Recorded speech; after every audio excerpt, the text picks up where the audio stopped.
Hey guys, how's everybody doing? Thanks for checking in. Let's look at some charts while we're waiting for people to join. But I have some cool stuff today. We're going to look at a few new ETFs and a few other things.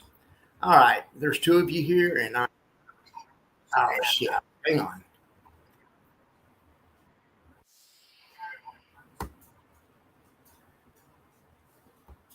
Same problem as yesterday. I shared a link in Discord and it was live streaming. I need to just do this. I'm trying to just erase the link. I guess I could just... All right, it should be good now. Now, let me know. You guys let me know in the comments. Yesterday, SB texted me, and I have my phone also, but let me know if you guys hear an echo in the comments. All right. Hey, Blackwater, how you doing? Appreciate you being here. Okay, so let's look at it's into the week. Maybe let's look at some weekly charts. We don't do that often enough. We don't do that often enough. So let's just check out a weekly chart of the SPY, kind of while we're waiting for other people to join. But then I'm going to actually look at a new ETF also. You guys might like that, and we can look at YieldMax stuff also.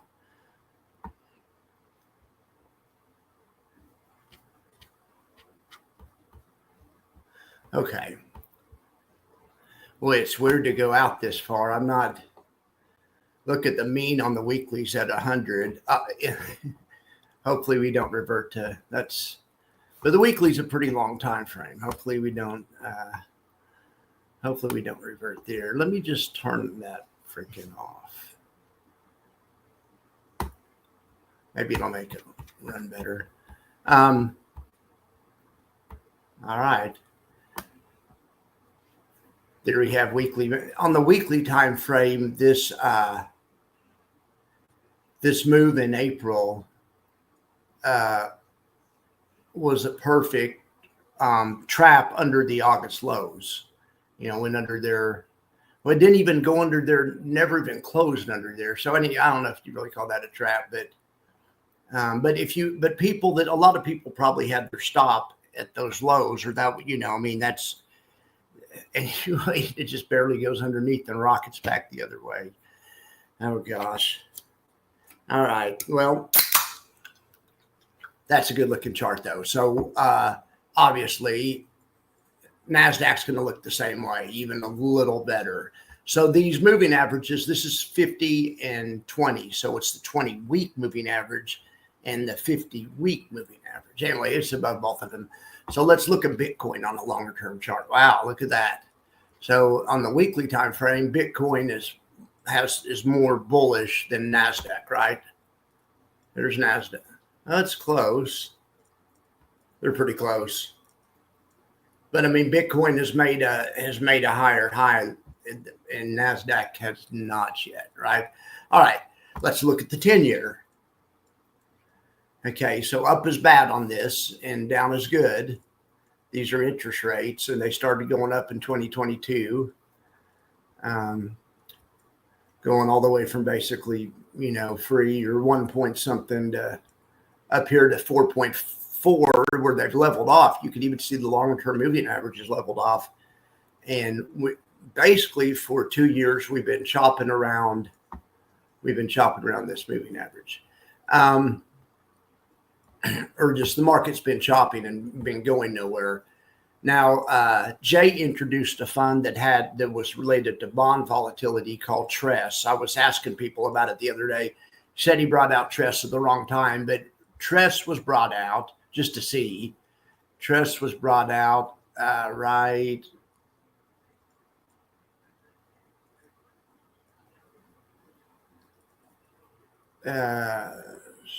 Yeah, right here. I guess bonds did rally, but then they came right back to where they said. Anyway, about 6 months later, bonds were right where they started, and he quit the fund. But really, if you look, I mean, they went down after that. Maybe it would have made some money, but if you're playing for bond volatility, that a fund like TRESS would have been really good in 2022 when bonds were moving.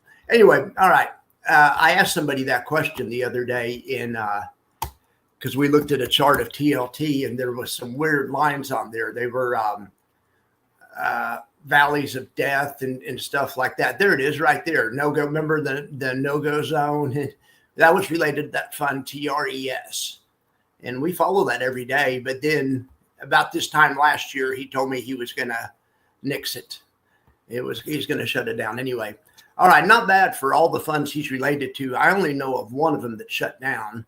There's probably another couple that ought to. So, I mean, but still, the odds are pretty good. In the ETF business in general, I think 1 in every 3 shuts down over the course of a year or something. It's a higher percentage than how they're doing, for sure. But also, to be fair, when companies get bigger, they can have a mega fund like Misty that's subsidizing a bunch of funds that maybe really should get shut down. But anyway, economies of scale, right? All right, so that's the 10. Okay, that's the TLT. I was just trying to show that since that TRES fund came out, we started covering it. TLT was at 90. It was at 90 a few months later. He did shut it down, and it would have made money that next week. But still, it went. Anyway, it's just not the time for bond volatility, right? All right, let's see if it's the time for AMD. Look at AMD, man. That was a fall from grace, to fall from 200 March of 2024 to all the way to 80.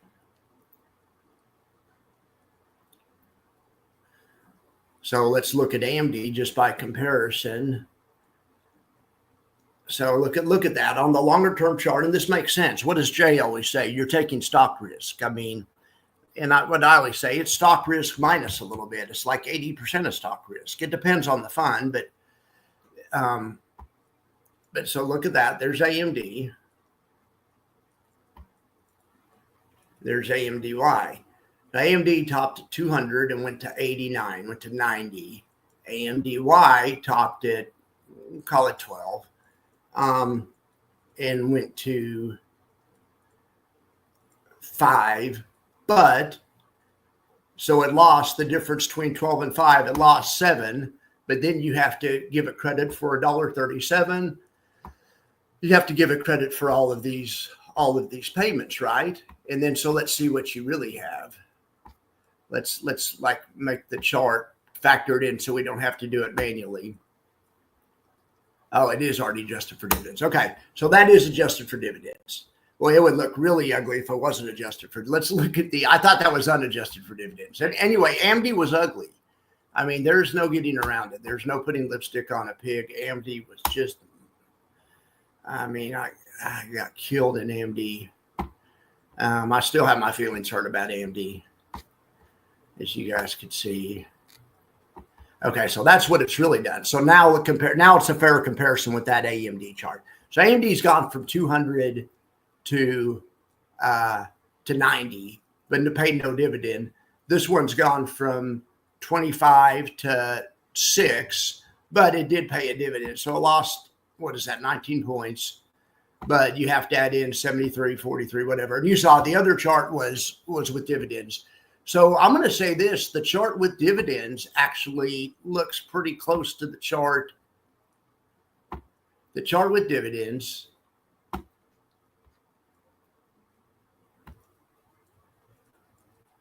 there's AMD itself, and here's AMDY with dividends. It's the same thing. I mean, it's roughly the same.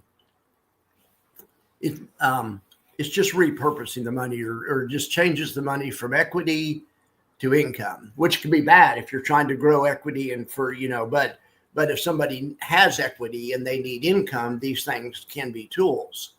But that's why I always say when somebody asks me how much or whatever, I just say just as little as possible.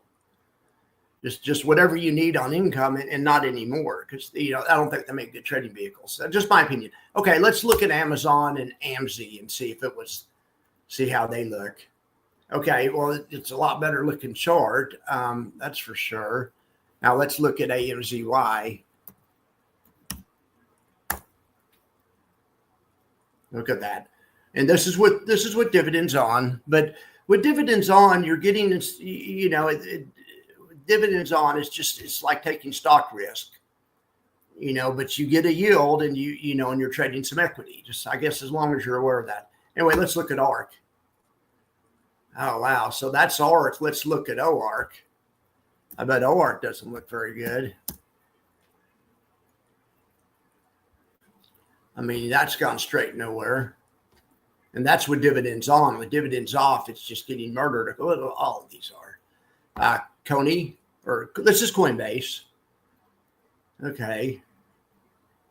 And here is Coney, dividends on. It should look the same if my theory's correct. It should roughly be the same scale.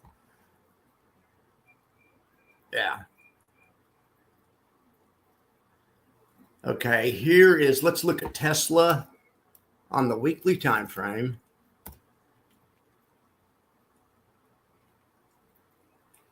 Okay. I'm sorry about that. Then I was going to maybe look at Crash, but Crash should look inverse of that. Obviously, Crash is inverse. It's an inverse fund, but it's not exactly inverse.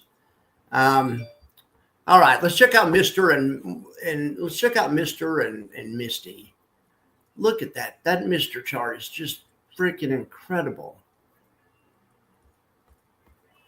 Tell me the people that bought this gap, there was a gap here, and that bought this down here or anywhere down here. Tell me they aren't just loving life.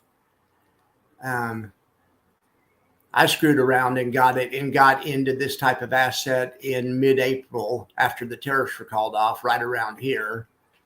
I didn't buy Mr., but I bought this anyway. I got in late, but man, the real guys were the believers that were buying it down here. So let's look at what I got into as far as my crypto or my DeFi proxy, which would be LFGY. It's in the model portfolio. I talk about my model portfolio all the time. So, and I got in mid-April or so, as soon as the tariffs got called off. So right there, right after that huge update. But still, LFGY, even getting in there, has still been all right. And I thought maybe we could also look at that. I have the model portfolio open. We can look at whatever you guys want. I was just trying to show some charts until we got some people around. Then I'm going to do a fund review. I'm going to do a live ticker. We're going to kind of like, how Ethan will give me tickers, Grateful Trader, and I'll just do a quick review. Anyway, I don't have anything planned, but let's just look at a few tickers. I already have the tickers. We're just going to compare them, and then I'll take comments from you guys so we can talk about whatever. But we can look at whatever you guys want to. Henry, thank you so much for being here. And the other people that are here also. Howdy, Ethan. Appreciate you. Yeah, so Ethan, you inspired this video. We're going to do an Ethan-inspired video. I'm going to do a fund review on Wild. But I'm also going to look at Roro. I don't know where my mute button is. I'm sorry. I'm also going to look at Roro and JoJo. I'm going to look at all three of them. And I'm still going to write up a formal review, but let's just look at all three of them. And because they're really good, and I want you guys to know about them. Even if I'm too lazy to get a formal review done, we all need to know about them. I mean, about Wild, because Wild is wild, especially for you younger guys. It's a younger guy fund. Us older guys have Maggie, M-A-G-Y. We were talking about that one yesterday. That one looks like a good one. It doesn't mean, but so does YMAG and YMAX. But anyway, but Wild is definitely a younger guy fund. So, all right. So we've seen enough charts. Let's look at let's look at the YieldMax trades for the week. I wanted to show those before I forget about them. I did them last night before I went to bed, and it was under this profile. Well, I guess while we're here, let's just look at the max factor, because this is into the week. Let's see if anything's changed. Okay. I don't know. I have a data problem on NVW. It is one of the better ones. We're just going to have to check that one out manually. But we'll just look at that. We'll compare. It's just NVW hasn't been around that long, but let's compare NVW to I was going to say it's one of the other ones, NVDY, but NVDY doesn't even make this list. NVW may just be on here because it's so new, and it may not be truly indicative. So we're just going to look at that really quick. I'm calling BS on NVW, but let's look at NVW and compare it to NFLP or something.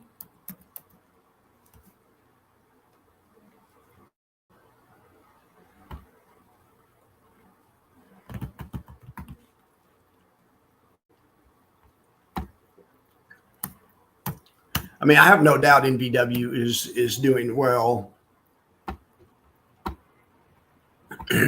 I need to put a logic in there in the code, and you'll never have to listen to me talk about it. It's too new to be in there.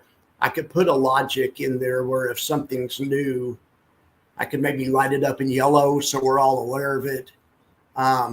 If I've made some type of manual override. And also, there's also ways to take the inception date and just figure out what the yield really is. Even if I don't have the trailing 12-month, I have whatever I have. So I'll work on that this weekend. Sorry about the inconvenience, but we know we like NFLP because that one's perennially at the top of the metrics. So let's just look at these two for the last quarter, NVW and. Well, NVW hasn't been around that long, so it'll just show me however long it's been around.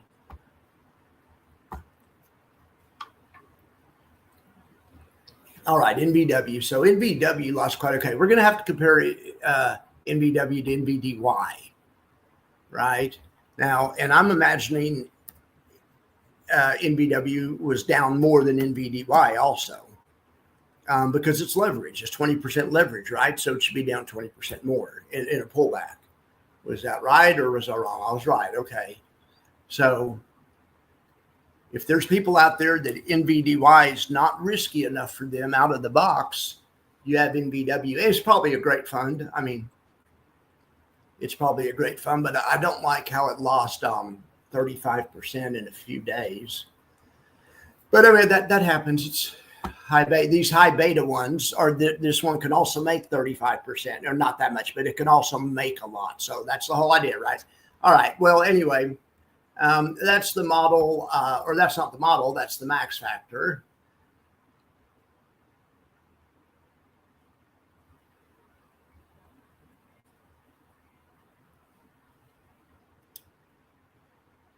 That's the max factor. All right. Where is the darn thing I was looking at? Oh, yeah. High yield technical analysis.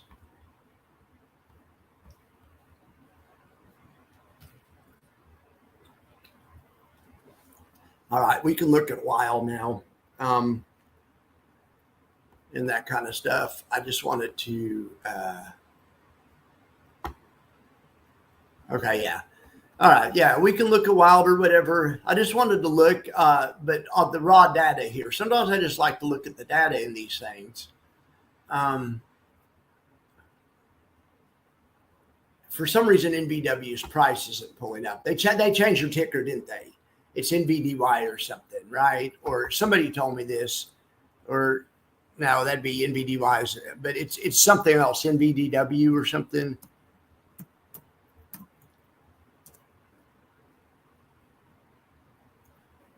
All right, let's see if that's right. Well, it doesn't. That stock is something. I don't know, but yeah, April. Okay, February 19th. This is the. All right, but anyway, same story on this one. Whatever this one is, I don't know if it's probably the same one. Same story though. It has leverage. It loses more on the way down, but makes more on the way up. Makes a little bit more faster. Obviously, let's just see how much leverage helps you. Let's just look at these off the bottom. If you were smart enough or lucky enough to buy the bottom, you knew the market was going up. Of course, you'd want the leverage product. It's like anything else. If you knew the market was going up, if you knew the market was going up, you'd mortgage everything you have and leverage. You know what I'm saying? But we don't know that. So, okay, that really didn't work off the bottom though. That did. Oh, hang on. The leverage product should do a lot better here. It should just blow the unleveraged one away. Yeah, that's how leverage helps you. Helps you on the way up, hurts you on the way down. So like I say, I guess the solution is just when the market's going up, use leverage products. When it's going down, use the unleveraged, the safer products. But just like I say, let me know how you know when the market's going up or down. It's hard to, it's hard to determine, right? All right, so let's look. I'm going to pull up FinViz, or I have FinViz open. Well, in fact, somebody asked me, I think it was Ethan, asked me about this one, HF, and I didn't really answer, but I need to look at that one some other day. All right, so today we are talking about, and it's a whole new class of funds, or I don't know, whole new, but it's, and they probably have a real name for this, but I'm going to call it a double or triple factor. So back in the old days when covered calls were invented, there's the benchmark in Chicago at the CBOE, and it performs really well. And so mutual funds, and there wasn't really ETFs, mutual funds and managers would try to beat or try to match that fund, try to match that benchmark. Well, the benchmark just sells a portfolio on the whole. The benchmark, there's several of them, but the best one that JP Morgan's trying to beat sells covered calls on the whole portfolio on the monthly time frame. They do it two ways, either 2% out of the money, or there's another benchmark that sells the 30 delta. But in any event, they're trying to, that's the model, trying to get upside and yield and everything. And that works great. So that's your base model. And that's like what Global X, base model strategy. Global X did that strategy, except they used the at the money, which no one really understood why. But I think the in the money was a little bit better. But there's 2 or 3 basic benchmarks, but it was just you overwrite the whole portfolio, either at the money or slightly in the money. Anyway, but then they came what I'm calling multiple factors or whatever, where they don't do that anymore. Maybe they only do half the fund, or maybe they only do half the fund, and maybe they pick the highest momentum stocks from the fund. So from the S&P. So they try to outperform the S&P with their stock selection. And then maybe at the same time, they're doing something a little bit different with their covered call strategy. Well, that's been done all over the place. And now there's even one that's like a triple thing, where it may do that. It may not do all of it. It may not do all of it, but it's the third one is there's funds that are looking at a third factor. So I'm thinking RoRo and JoJo. So RoRo and JoJo, let's look at this.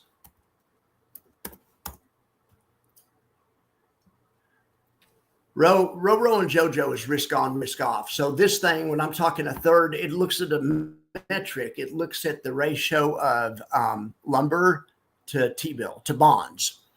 And based on that, if the economy's, if lumber's more in demand, that part of the economy is growing.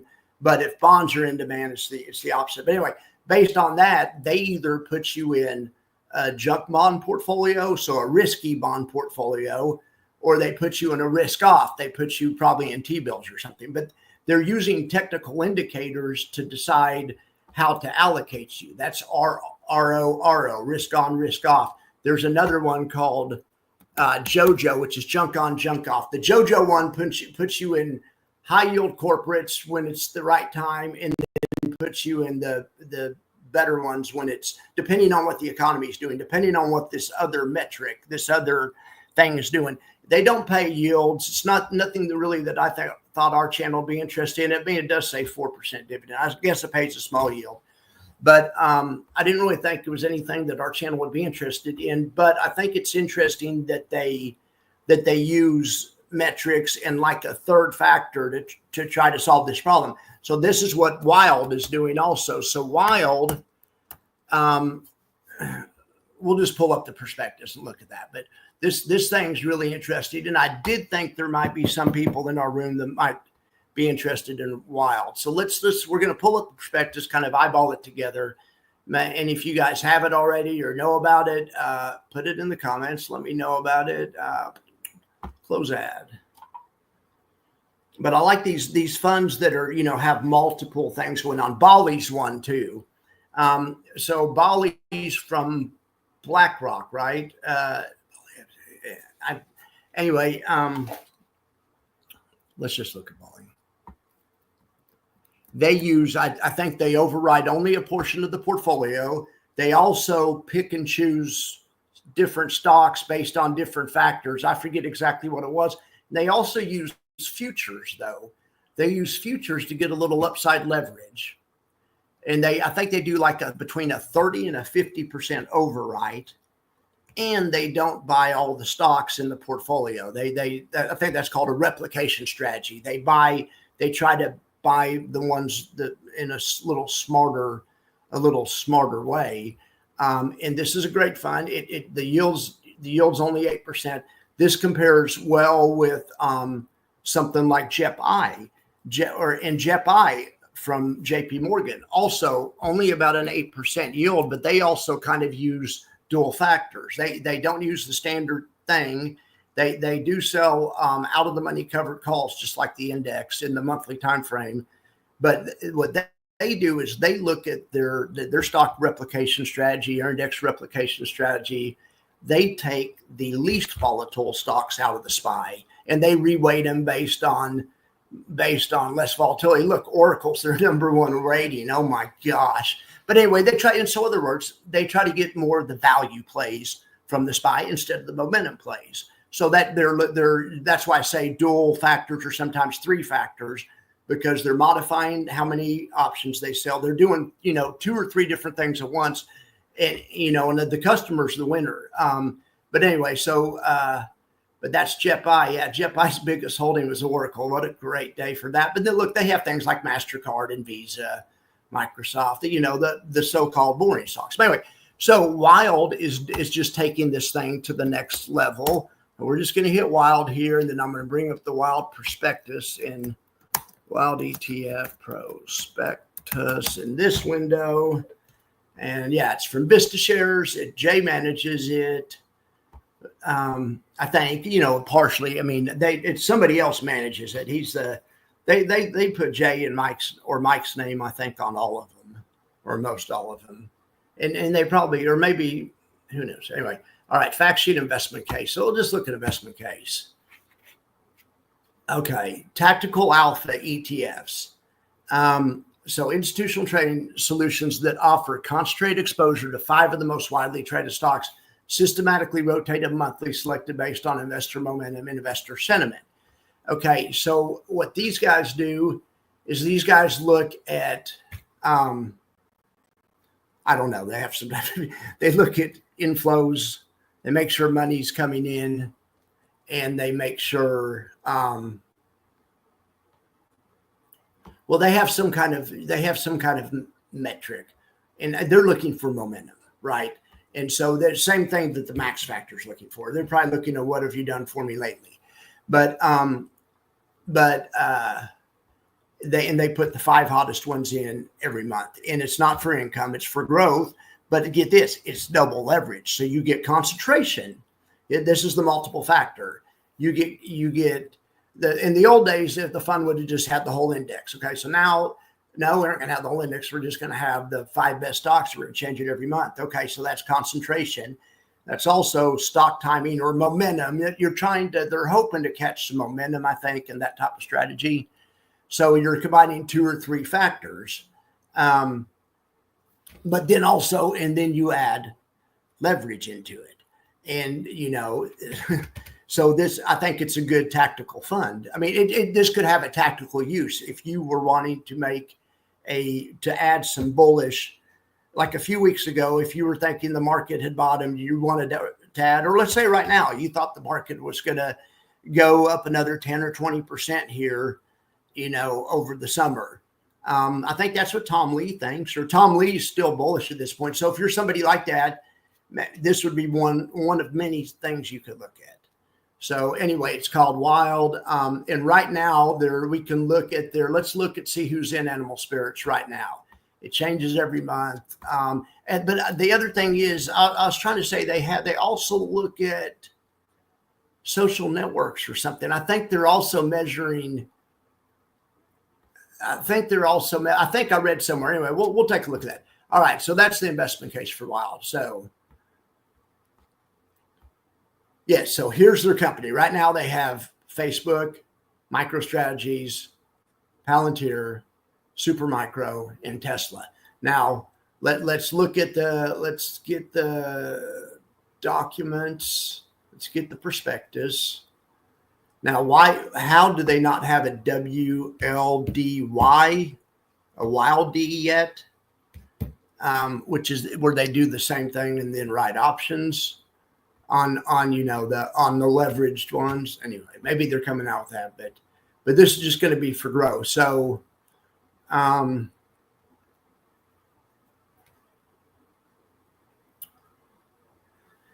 okay, well, so let's just look at some of these things. The Vista Shares Animal Spirits Daily 2X strategy seeks daily leveraged results. Is intended to use only as short term, of course. The 2X fund attempts to provide daily exposure that 200%. The fund is not intended to be, or is not intended by, used by, and is not appropriate for investors who do not intend to actively monitor. Yeah. This is what I was saying. The 2X fund pursues daily leverage investment objectives, which means the 2X fund is riskier than alternatives that do not use leverage. Okay, yeah. The sky's blue, the water's wet, right? All right, that's just standard stuff. I thought it was saying something different. Principal investment strategies. The funds actively managed seeks capital appreciation by investing in securities of companies that attract significant investor interest and market activity, particularly those that are primarily focused on the largest and fastest growing single stock leveraged ETFs, e.g. 2X funds, collectively called the leverage funds. Importantly, the fund is not a fund of funds and does not invest in leveraged funds themselves, but instead the fund invests directly and indirectly via derivatives in the companies that these leveraged funds track. I mean, this is awesome. This is awesome. I just wish they could do a yielding version of this. Well, they could do all kinds of things. But anyway, I don't know much about this Vista Shares company. They have some other good funds too. We'll look at they have an AI fund or some good looking funds. Let me see. So right here, it says the BITA Vista Shares Animal Spirits Index. So I guess that's how they choose it. So to be eligible, they have to have 200 million. They have to be liquid. They have to trade at least a 3-month average of 1 million. The index assigns each eligible security a relevance score based on 2 factors, 40% from assets under management and 60% from a net fund flow score. For the assets under management, the index looks for a total amount of assets invested in a single stock leveraged ETFs linked to each security and companies. This figures the average for eligible securities. This is really cool. So similarly, for the net fund flow score, the index measures the net cash inflows into these ETFs compared to each security's inflows to the typical amount. So that's pretty good. So the index is generally reconstituted or rebalanced monthly. In addition, the index provider may determine to substitute an index constituent or perform an extraordinary adjustment to the index upon the occurrence of an extraordinary event deemed by the index provider. This is really cool. Okay, derivatives portfolio. To achieve the synthetic exposure, the fund enters into one or more derivative transactions, such as a swap agreement with financial institutions, okay, with the bank. These swap agreements are designed to synthetically replicate. I wanted to see what they do as far as options go. I'm sure you guys might imagine. But anyway, swaps are cool. Collateral, it says the fund will probably hold T-bills, just like all of them, to capitalize the synthetic exposure.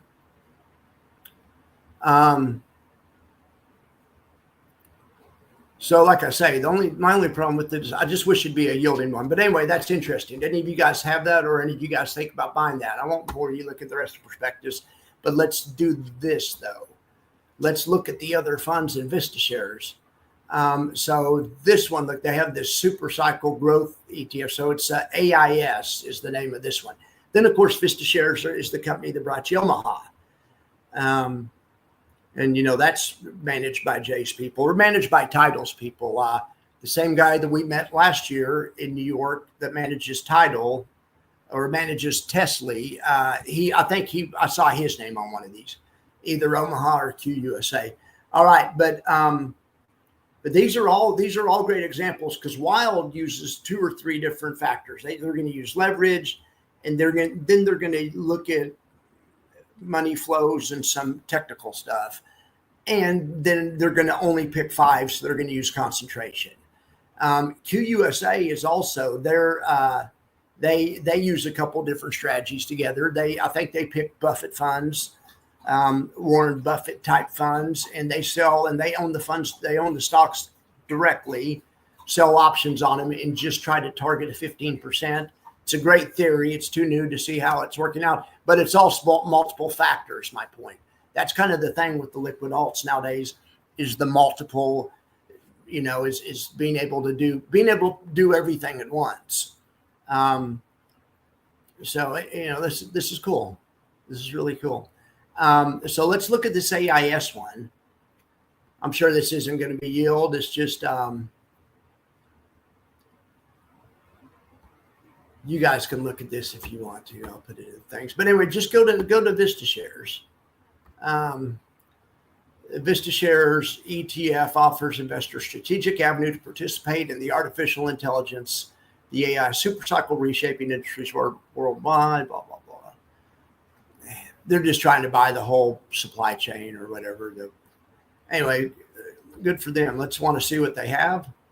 Look at this. What is this? SK Hynix? What is that? I mean, what kind of ticker is that? Is that some type of ADR or something? Anyway, Micron. I'm familiar with Micron in Taiwan Semi, and I'm familiar with that one. Veritiv Holdings. Is that how you say that? Commvault Systems, ASUS, Legend SA. Anyway, but yeah, go check out Vista shares. But I just wanted to come on here and talk about Wild a little bit. Wild is going to be wild, and I'm not going to be for me, but I'm going to find a place for it somewhere. I appreciate there's 12 of you guys here. All right, so what else do we have to talk about? I wanted to show the YieldMax trades real quick. I know a lot of you guys are YieldMax fans, and we'll look at them really quick because I did them last night. Well, I was also did the ULTY trades. This is the end of the week. This is the end of the week trades for one of them. Which one's this one? This one's let's just look at it since it's open. This one looks like LFGY, right? Yeah, heck yeah, it's LFGY. So you can kind of see how they ended up on Friday. And they have this one that's deep in the money. So this call, it costed them 3.8%, but the corresponding stock is up. It's in here somewhere. There it is up 5.43%. So yesterday was Friday. That won't be there by Monday, but they'll roll another one. But you can see, other than that, these guys were in good shape. I really like that chart. Here is Chippy. These are the stocks in Chippy right now and the percentage of each holding. Thought you guys might like this. We're going to start looking at this every day, and I'm also going to start publishing this live to that webpage. But so right now they're negative a little bit on cash, but you can see, it's all about Broadcom and NVIDIA. I might rather that this says ticker, that has the ticker down here, than the name. I don't know. The name helps me out. How many times have I looked, especially on LFGY, and said, what company is this? I have no idea. On these DeFi companies, lots of times it's something I never heard of. I know who the companies are on GPTY, the blue chips. But anyway, let's see what else I did. So I did a lot of work last night. Let's see what else. Okay, so this is Chippy. This is what happened at Chippy. Is that right, Chippy? I need to do a better job titling these. Yeah, that's Chippy, like Texas Instruments in Marvell. And that's just their whole. Okay, well, anyway, they're negative on cash too, but they'll settle up option trade. At the end of the week, they'll settle up. Today, they probably got stuff assigned that actually Saturday morning clears or whatever. It's kind of crazy that doesn't happen instantly. So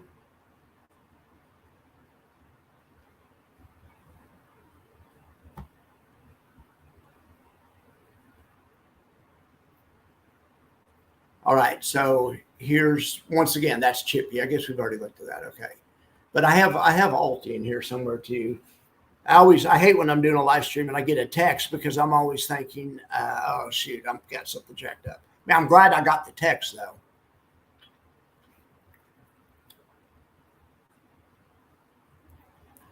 All right. If all else fails, we can just look at the Alti trades. This is all I used to look at, is the trades, but now I can generate all this other stuff. So that says Chippy Holdings. This says LFGY Holdings.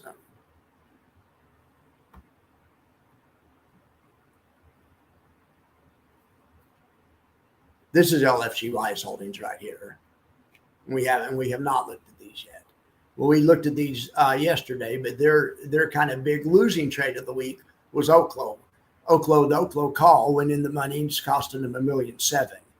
Now, that's the bad news. They do have some stock to offset it somewhere, presumably. I mean, that's the idea. Well, unfortunately, they only have about $200,000 worth of stock to offset it with. So you can't win every trade. If you could win every trade, this is all we do, right? Everyone would just sell covered calls and quit their jobs. You still have to, the trade still has to work out. So,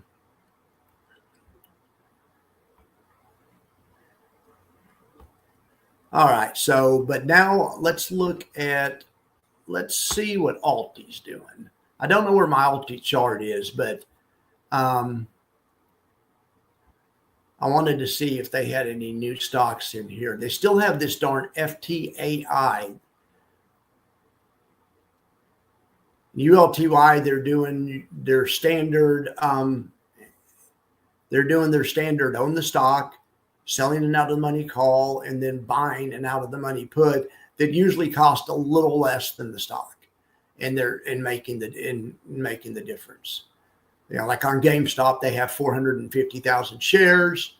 They're selling the call at the 30.5 strike, and for like 20 cents, and then they turn around for 3.5 cents, and they bought some puts at 25 cents, and those are at 25 or to 25 strike. And of course, the puts will only help you out at the market for GME really, goes under 25, but it very well could. It very well could, and it just cost you 3 cents. You still, you didn't bring in 20 cents. You brought in 20 less 3.5, so you brought in 16.5 cents. But you cut out the downside under 25. So that's the trade on the callers. Anyway, they have HIMS on multiple tranches. I don't really see anything new. This IonQ. The other day they had one that I hadn't heard of, but it looks like it's out of here now. Look at this TEM. Somebody was saying in Discord that this is a Pelosi stock or whatever, something that this Tempest AI is something they're in. But In this case, they sold options for $4.40 and just turned around and they bought options for protection that just cost 2.5 cents. So they still have plenty of income to pay with. They're just trying to cut off the black swan type stuff. But that can happen in something like Tesla, right? We saw that the other day when, and it could have got worse if things, that could have, anyway. All right. So that's that's ULTY. That's their holdings. All right. Nothing new in that. All right. So let's go to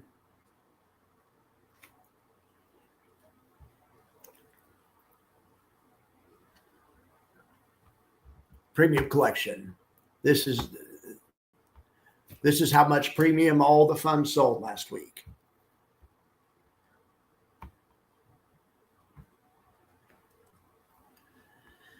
Okay. This is every day. For some reason, the 12th is missing. I don't know. I got that jacked up. I need to work on this. Story of my life. It does all this stuff manually, but I still have to work on it. But anyway, let's look at the most recent results from Friday, see who did the best. ULTY brought in $5 million, and we were looking at, and that's why we can look at it on that other screen, but they brought in $5 million.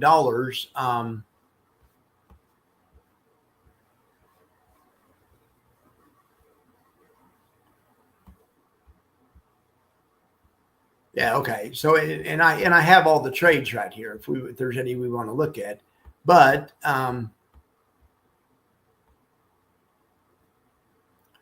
we can also look at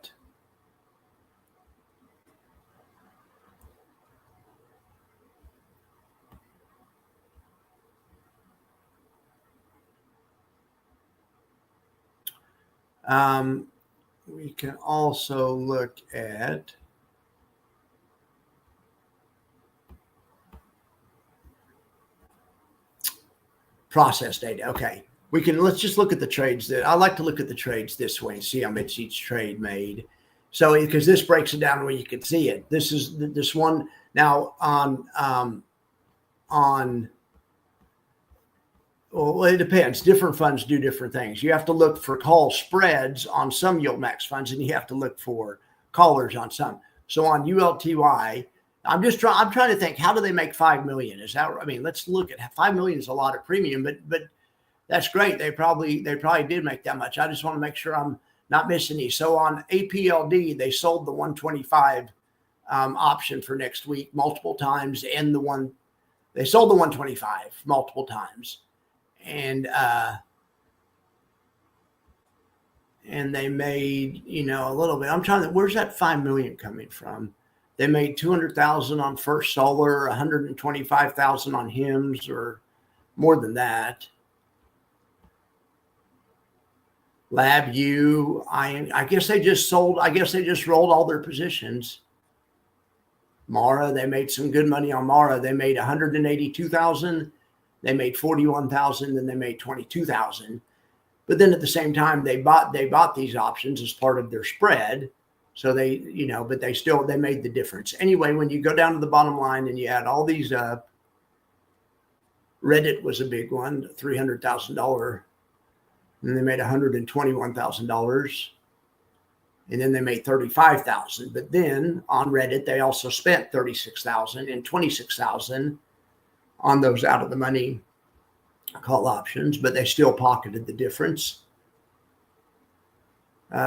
Restoration Hardware brought in 126,000. Yeah, they just had a big day.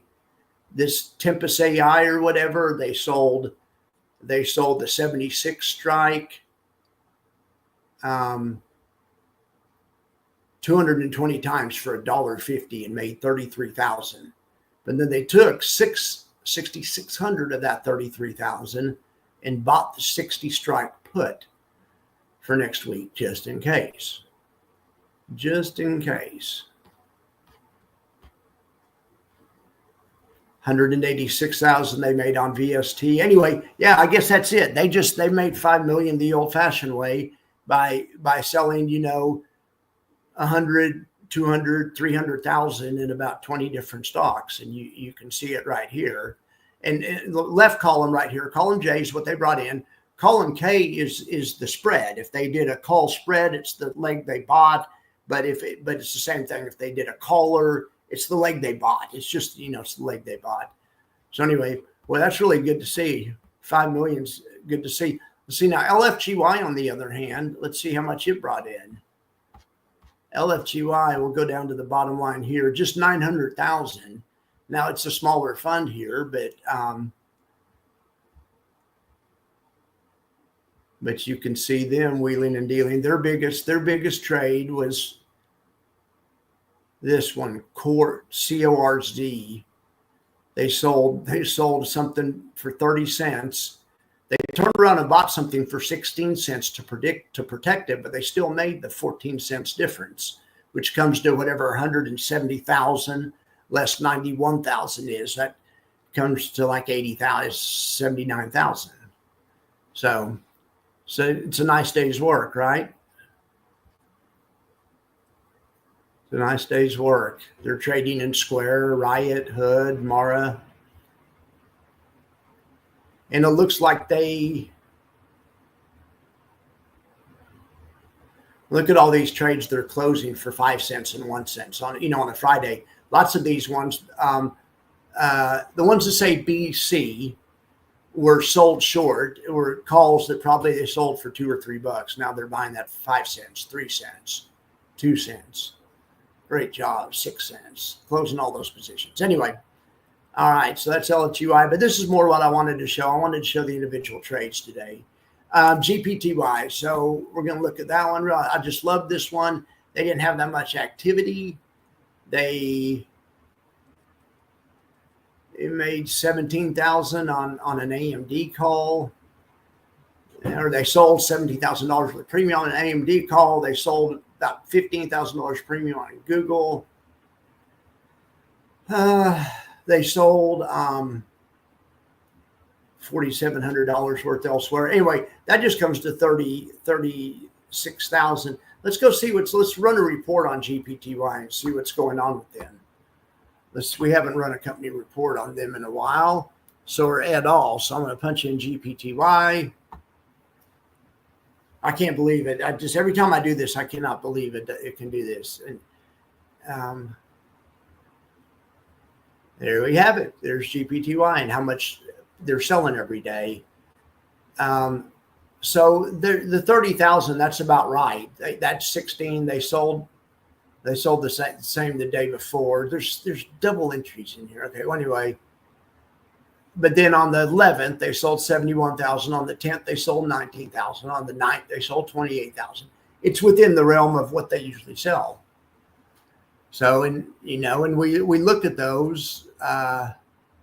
Let's just run an average on those. The thing should do this automatically. Should keep it done automatically. So the average is 22. And that's per day though.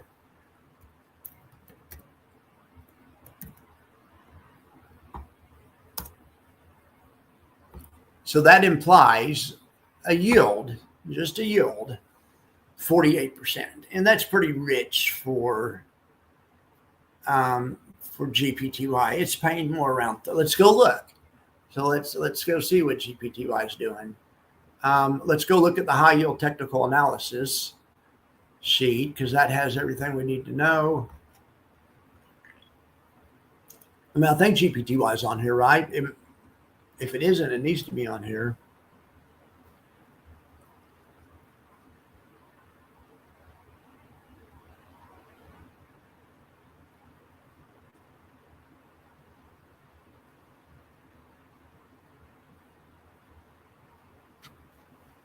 Is it really not on here?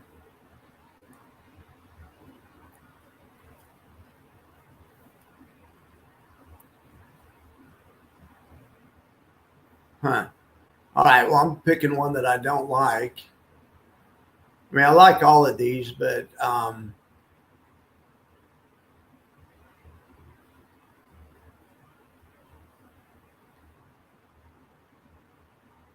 ULTY is on here. Clip. Sorry, clip. For now, we can always put clip back later.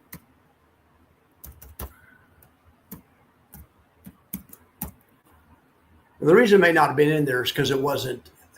It may have been too. I may have thought it was too new. Although, no, it's not too new. I don't know what else. Or yeah, it is too new. So I'll have to manually put a risk factor in here. All right. Anyway, there's GPTY. So it's $45 and it's paid $5, but it's not out for that long. So let's look over here.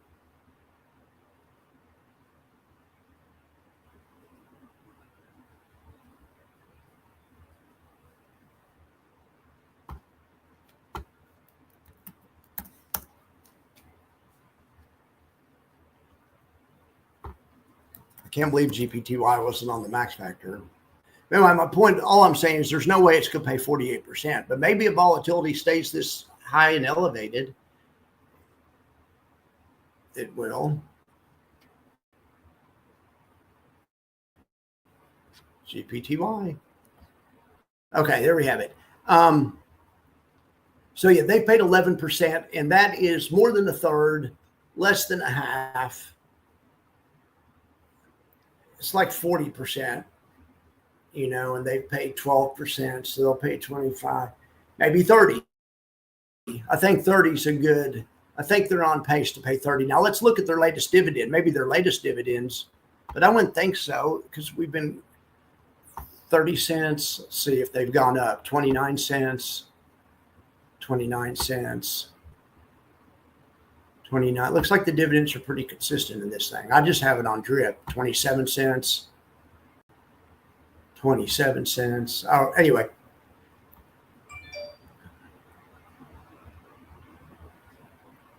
Look at this right there. Performance for the quarter, 10%. Look at this. This one wasn't on the max factor for whatever reason, but it's in my model portfolio. It's my biggest or second biggest holding. I love this one, but intuitively I know that. But look, it's above the 20-day moving average. It's above the 50-day moving average, way above it. And this is a yield fund, and this is without dividends factored in. This is just the price action. The formula figures out the dividends also. But anyway, okay. So that thing's an impressive. That thing's definitely impressive. Anyway, sorry it wasn't on there. So let's run it and see what place it would be. Can't believe it wasn't on there. It used to be. I have so many different versions of this.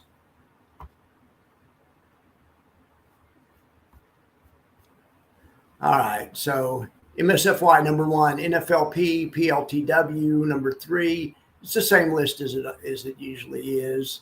It's the usual suspects. Here, I think we can look at it this way. Yeah, that's it, right?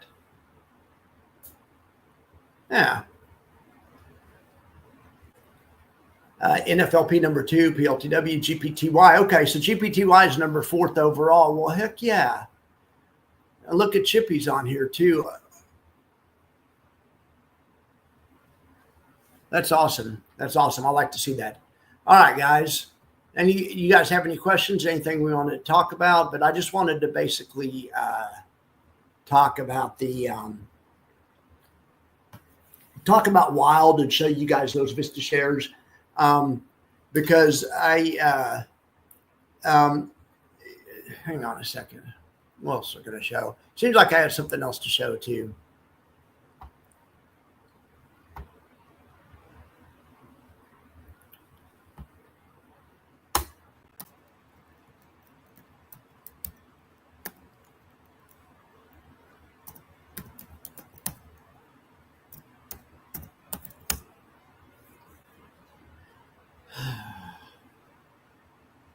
Oh, it's not max factor. I should have made a max factor.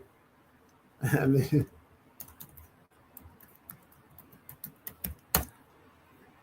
MaximumXCD.net. I wanted to remind you guys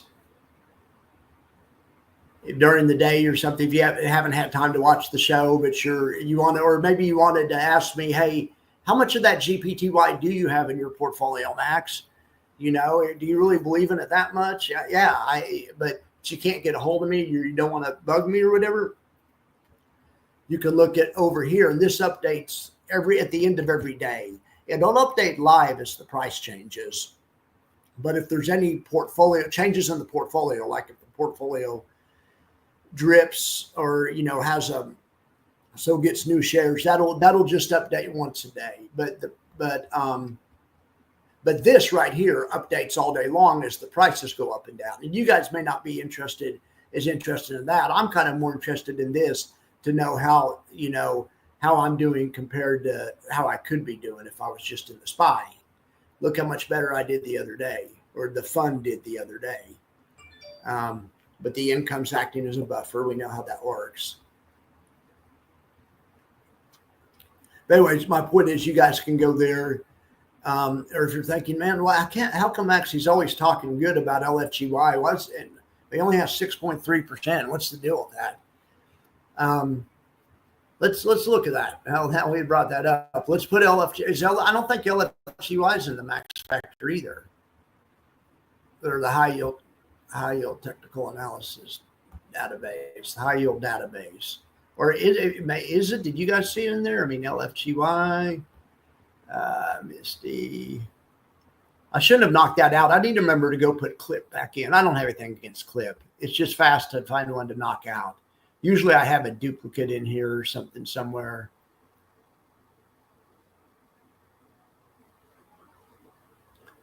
But let's just do it. We'll do it the right way. We'll just insert a row below. Let's try a little LF.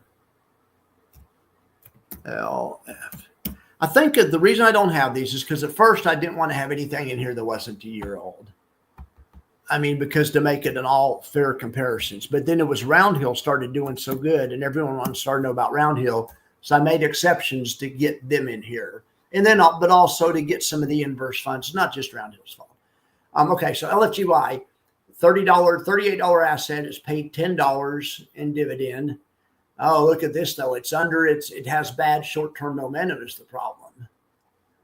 Oh, so let's line it up in a test.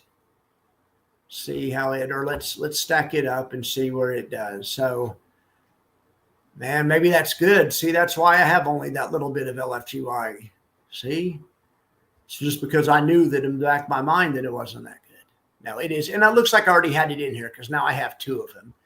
So, you know, it's 40 out of a list of. It's 40th out of a list of 84. It's mid-pack. I mean, nothing wrong with it. It's great for what it's great at because those things are, it's really about the yield, and there's lots of yield coming off those DeFi companies. And if Bitcoin really does go to $1 million and Michael Saylor's right about everything, things like LFGY should be fine, right? I mean, I'm not a really huge believer in it, but I'm fine with putting 10% of a higher 5 or 10% of a high yield portfolio, even 15%, you know, into something with that kind of exposure, especially because I can always switch out at the drop of a hat. But anyway, I think LFGY is all right for now. But I guess the reason the question I'm asking myself is how come I don't have any PLTW or NFLP? I mean, and I know the reason is because I don't want to buy something just because it's hot. But I think you can make some reasons for buying these other ones, even without it just being hot, because you're always trying to avoid buying the highs and stuff. But this, well, there's a lot of good ones on here. Let's look how many leveraged ones have broken into the list. NVDW's leverage just broken into the list. Maggie's leveraged. It's a fund of funds based on leverage. I think that don't they? No, I don't know. They actually sell options on mags, and mags. I don't know. I'm not a Roundhill expert, as you guys know. I bet you guys know the answer to that though. But man, I really love GPTY. I mean, it totally deserves it, even compared to these other ones. Look, it has more short-term momentum than MSFY. But it's also a little riskier, so it's going to factor all that in. But the holy grail factor, MSFY is 15, GPTY's 10. I mean, it does well in that one. You compare the risk.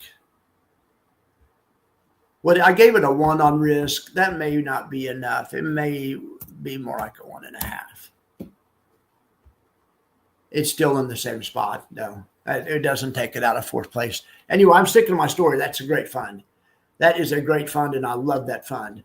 All right, guys. Well, there's only 8 of you left, so I think I'm boring you guys by now. I wanted to also announce I'm going to try to go to New York, and I'm going to have some type of big announcement show this afternoon or whatever. But you guys can know first. But I was going to do some. I don't know. I need to make a thumbnail and some funny stuff or whatever. Anyway, but I really wanted to talk about Wild or anything else you guys wanted to talk about. And I wanted to show you the trades in YieldMax and Alti. So, all right, guys, I appreciate you guys for being here. I hope you have a great Saturday. Anything I forgot to cover, come find me. And like I say, be looking for that other show soon. All right, guys, I'll talk to you later. See ya.